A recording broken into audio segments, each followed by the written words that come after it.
What's up, guys? Remember Gamer News here. This is gonna be a very late review of Venom: Let There Be Carnage, only because I didn't want to play a certain game to talk about it.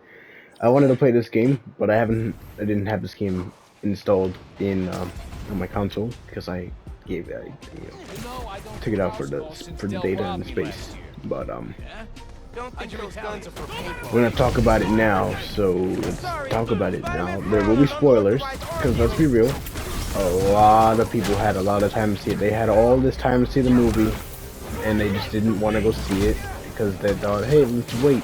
Nah. When it's Marvel, gotta see it on point. But yet again, so about Venom: Let There Be Carnage, it's an okay movie. I mean, it's good. Don't get me wrong, the action's pretty good. I liked everything that they had in the film, you know, the fight and everything they did for it. The whole story for Carnage was cool. The fact that he has a love interest and he wants to marry this girl, of course, because they're both orphans. I thought that was cool. Seeing that, you know, a little bit more of how they work together and stuff and why they love each other. But overall, everything about the film I liked in general. The fact that Carnage, the way he entered and the way he was born, like, that was kind of like a little odd, like, okay, like, how though, like, why, but that was just there, and it's just Sony's way of introducing Carnage. But it was cool the way they did it. His entrance when he attacked the prisoners was cool. I thought that was awesome. But the only reason why Cletus Cassidy was able to become Carnage was because of how he bit Eddie Brock's thumb, or because Venom decided to freaking, you know, tell Eddie Brock about how he killed his mom and stuff like that, blah blah blah, because, like, how his father put the blame on him for it, for being born, this and that, blah blah blah. But then next thing you know, of course, we got Venom and Carnage fighting each other. Turns out Officer Mulligan, the cop, he ended up shooting the Francis, yeah, which is the wife of Carnage, well, Cletus Cassidy. Pretty much, she never died. She lived, and we find out that Officer Mulligan had hearing aids, which I didn't really know until the second one. But the way they did that was cool. And at the end of it, of course, when they fight, apparently something goes on, and it's really cool. What's up, Rex? The mustard Halloween outfit. But overall, it's good the way they do it. Eddie Brock, of course, having his connection with Anne is still cool. Getting along with Dr. Dan, which is really funny, because Venom ends up hitting him. But, well, controlling Eddie to hit him. But, overall, him fighting Carnage in the church was cool. See, I mean, of course, Eddie and Venom knew don't eat the priest, because if you do, that's bad. He's like, eat everyone except for the guy in the robe, which is the priest, because you can't eat the priest. Carnage, of course, ate the priest, and next thing you know, they fight. Venom ends up getting hurt, but Carnage, of course, says the movie's title, "Let There Be Carnage." He says, "Let there be carnage." Literally, he says it, and next thing you know it, he gets defeated. The way he loses is by getting eaten by Venom, and then next thing you know, Cletus Cassidy gets his head bit off by Venom, and that's it. They leave, and then Eddie takes Venom on vacation to, like, Hawaii or some area, while they're chilling on the beach, and you just wait for the mid-credit scene to happen, and then that's when it gets really big. I mean, I guess I shouldn't spoil it, but I think I'm going to. Yeah. So pretty much, you know what? No spoilers. This is just, you know what? Yeah. I will spoil it. How about that? The movie does in fact have that mid-credit, and it pretty much involves them going to somewhere else, somewhere we never expected. But it's not bad the way they do it. I mean, pretty interesting to see what they could do, because, you know, of course, we got a big movie coming out this December, and of course, we should all know what that movie is.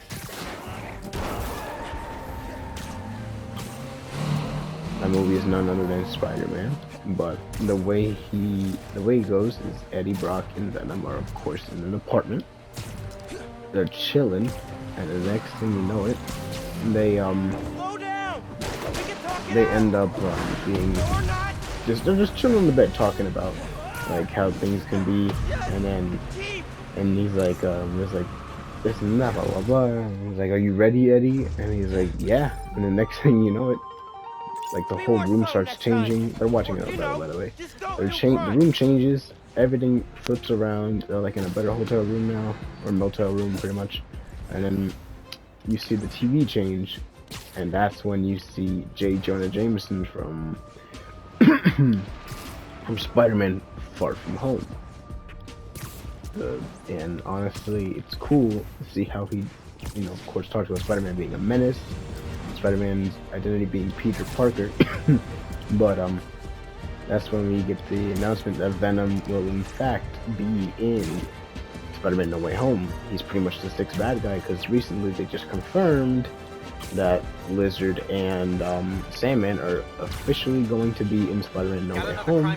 People are wondering, are there really going to be only 5 bad guys? Technically, Venom is like one of Spider-Man's villains, so technically there are the Sinister Six. Yet again, you never know what they could do, so that's good. I mean, I can't wait to see what Venom could do in Spider-Man. My best bet is that they showed Venom in the first No Way Home trailer, like, but they blacked out the character. They didn't show us who that character was attacking Spider-Man from that vortex, that little wall that was like protecting him from bad guys. But you know, that could be Venom. That could be Venom, or if not, people are right, and that could be the Lizard. But yet again, I want to say I believe that we will see Andrew Garfield and Tobey Maguire Spider-Man in the movie. I mean, I'm not really much of a big fan of Andrew Garfield. He's all right, but Tobey, I really like Tobey Maguire Spider-Man. He's really the best one out of all of them. Sorry for the Tom Holland fans, and you just gotta face it. Tobey's better. Tom, of course, we already know he's gonna be our Spider-Man. But the chances of Miles Morales showing up in the movie, now I would like that, but you never know who. But listen, they gotta find the right person for the cast to be Spider-Man for Miles Morales. But that's the thing. They could even save him in a post-credit scene. But I would very much like to see Tobey Maguire team up with Tom Holland Spider-Man, only because like they're like the best ones so far. They're the only best ones.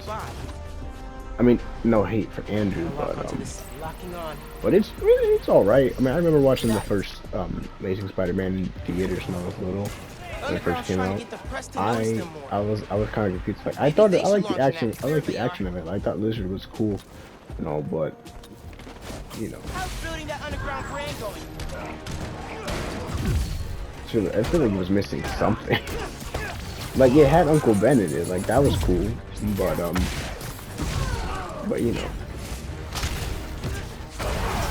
I mean, I'm seeing Aunt May in that one. She was a little younger, but the new Aunt May, can't lie. I mean, she's not that bad. I mean, she's kind of hot. I mean, but you know, that's just how it is.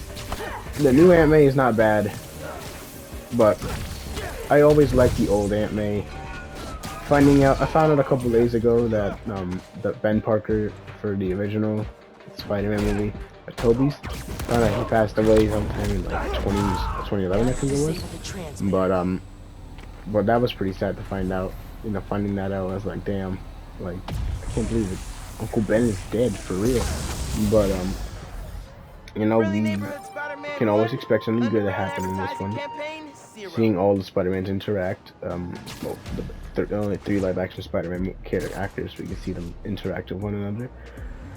Seeing Tobey, you know, let them know that his web is pretty much coming from his body. He doesn't need no web shooters like Andrew and Tom, but you know, that's just how it is. If Miles does come in, That would be cool. His web shooters are cool too. I mean, the web shooters, I don't see what the point of the web shooter is, but in Far From Home, I like how Peter Parker in that one was able to, you know, fight without the webs, and he was able to defeat Mysterio that time. Yet again, if they really are looking for 6 villains for the movie, because Venom, of course, he's gonna be, you know, in the movie. He can't necessarily be a villain. I mean, he can help out. I'm sure that He weapons can help him deal is out. totally Eddie legit. Brock can make him realize That should check out that Eddie. everything is good. I know Spidey taught me a quick for this. Stop, criminals! Watch, this car's gonna move. Got my eye on you! Oh, we're gonna start him first. Speak him. But overall, I am excited for Spider-Man No Way Home to come out this year. Just don't do it again. Of course, school is gonna be in the way, but just gotta get that out of the way too. And do everything for it. So that would be bad. But yeah. So now that you know Venom's gonna be in Spider-Man Far From Home, not Far From No Way Home. Now you know Venom will be in that. This is what people were waiting for. People really want to see Spider-Man fighting Venom again, but it won't. I mean, apparently the old Venom's confirmed to be in it too, so that means he's probably the 6th member that's gonna join them. But that's clearly not a surprise. I mean, I kind of expected it to happen. You know, see him have a rematch with Tobey Maguire's Spider-Man. But if they work with Tom Hardy's Venom, then that would be cool. But Venom 3 is supposed to have a third symbiote known as Toxin. He actually bonds with Officer Mulligan, who is none other than the guy who Francis ended up poking his eye, and she said, what did they say about an eye for an eye? She pokes his eye, and next thing you know it, he ends up getting his left eye hurt. Making a weapons deal out in the open like that? Overall, I think it's Why can't cool you to sell see what they could do something with Toxin. Like stickers or pizza. Because you never know what they could do. They could, you know, just put Grant's of Venom pretty much.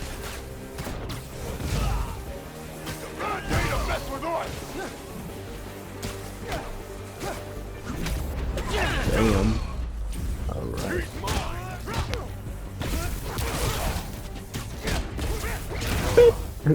And